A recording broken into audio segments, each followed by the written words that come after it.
alone, and the South and the North would be together within 5 years if we weren't there. So just basically, again, defend the borders of the United States. Defend our interests, defend our liberties, and we do not need to be occupying Europe and Japan, Korea, all these countries. We have troops in 130 countries. We have 750 bases around the world. We can't afford it, and it causes trouble for us.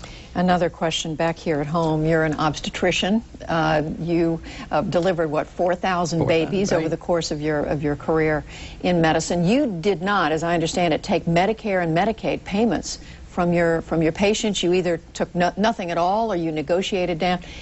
Are these programs you would do away with, Medicare, Medicaid? And if so, no, what would you? No, but I would have a transition period. Like I said before, I'd cut money from overseas and allow people who are totally dependent to have this care.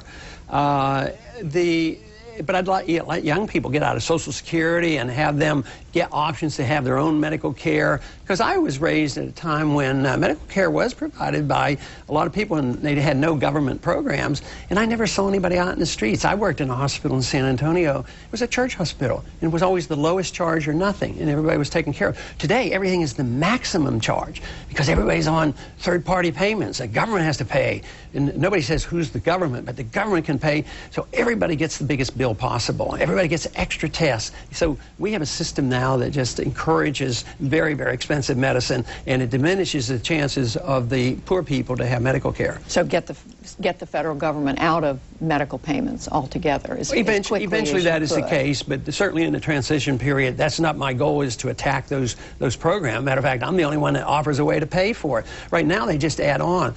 The Republicans gives us prescription drug programs, and the Democrats gives you S-chip, and they don't have any money. They're going to print that money. That's all they're going to do. They can't even tax anymore because we're taxed to the hill. So they're going to print the money, create the inflation, and cause the cost of medicine to go up. We're on a foolhardy course that has to be changed. A couple of other positions I was reading about domestic or social issues. You are pro-gun rights. How would you prevent another Virginia Tech from happening? I don't think you can. You know, freedom doesn't give you perfection.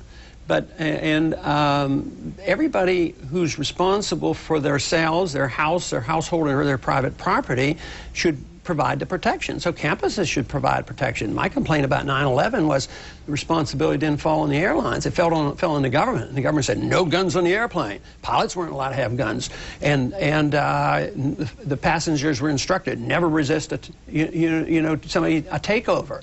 So we did exactly the opposite thing. The airlines should be responsible, and owners should be responsible. School management people should have responsibility. Most of our plants, say where I am in my district, are chemical plants. They're all protected not by government. You know, they have their fences and their guards, and they're well protected. So there's nothing wrong with resorting to people assuming that private protection is pretty efficient. So on schools, there should be security in the public schools as well as on college campuses? The schools should be responsible, whether it's a private college or if it's a school district, the school district should be responsible. And on airplanes, you said pilots should be allowed? The owner of the airplane, just like the owner of an armored car makes sure his cargo is safe, the airline should make sure we as passengers are safe. Abortion. You've said you'd like to make it impossible for the federal government to regulate abortion, which would in effect, I guess, negate Roe versus Wade. Yeah, it would, because I think that's a state issue. And then the states would be able to do away with abortion. I mean, in effect, would you like to see abortion banned everywhere, or what's your I'd like to ban the federal government intervention in abortion. So since I've only been a federal official, a congressman, and running for the presidency, I say that we should keep our hands out of it. And there are some extreme circumstances that I may not even endorse, but I recognize that we'd always arguing about it. But states should deal with it because they're difficult. The more difficult an issue is, the more local the solution ought to be. Once you get into a difficult problem, and then you have one monolithic answer like Roe versus Wade, then you come up with a solution where the courts legislate and allow abortion to be done a minute before birth, and I could get paid for doing one of those. You had a girl, if she throws her baby away, we arrest her for murder. There's something awfully inconsistent about that. And I have so much legal responsibility as a physician. If I do harm to the fetus, I can be sued. So the fetus has legal rights, but we should figure that out at the state level on the extreme circumstances and not legalize abortion at any time during pregnancy, which is essentially what the Supreme Court did. Prayer in the schools, you would restore it through an amendment to the Constitution? No, I wouldn't restore it. I would remove the ability of federal courts to prohibit it. Okay, thank you. So we should have no laws. Congress shall write no laws. So local people should be able to do what they want. In wherever they are in their school. Yeah, that's right. Voluntary prayer, in effect. You have declined to sign on, as I understand, for the federal pension that every member of Congress is entitled to.